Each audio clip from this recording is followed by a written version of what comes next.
हमारे ग्रहों में एक ऐसा ग्रह भी है जिसका अस्तित्व महादेव से जुड़ा है। आइए सुनते हैं। ब्रह्मांड के कण कण में महादेव बसे हैं, लेकिन क्या आप जानते हैं कि हमारे सौर मंडल का वह लाल ग्रह जिसे हम मंगल और मार्स कहते हैं, उसका नाता सीधे महादेव के क्रोध और तेज से है। यह कहानी उस समय की है जब महादेव एक महासमाधि में लीन थे। उनका शरीर तप रहा था, मानो ब्रह्मांड की सारी अग्नि उनके भीतर समा गई हो।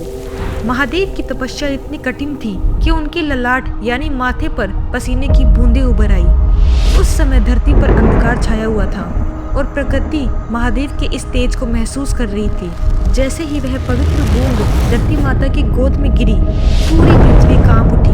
वह कोई साधारण बूंद नहीं थी, उसमें महादेव का अंश और उनकी अनंत शक्ति समाहित थी।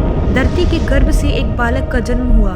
उसका रंग दहकते हुए अंगारे की तरह लाल था, इसलिए उसे लोहितांग कहा गया। पृथ्वी माता ने स्वयं प्रकट होकर उस बालक को अपनी गोद में लिया और उसका पालन पोषण किया। धीरे धीरे समय बीता। जब लोहितांग बड़ा हुआ तो उसने अपने पिता महादेव को प्रसन्न करने के लिए तपस्या की। महादेव ने उसे दर्शन दिए और कहा, पुत्र, तुम मेरे ही पसीने से जन्मे हो, तुम मेरा ही स्वरूप हो, तुम्हारी वीरता और साहस की कोई सीमा नहीं होगी। महादेव ने उसे ग्रहों में स्थान दिया और उसे मंगल नाम दिया। उन्होंने वरदान दिया कि मंगल साहस, ऊर्जा और युद्ध का देवता कहलाएगा। चूंकि उसका जन्म धरती की गोद में हुआ, इसलिए उसे भूमि पुत्र भी कहा गया।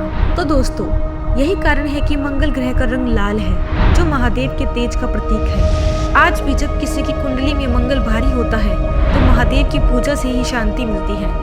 तो यह थी मंगल देव के जन्म की वह गाथा जिसे आज भी बहुत कम लोग जानते हैं।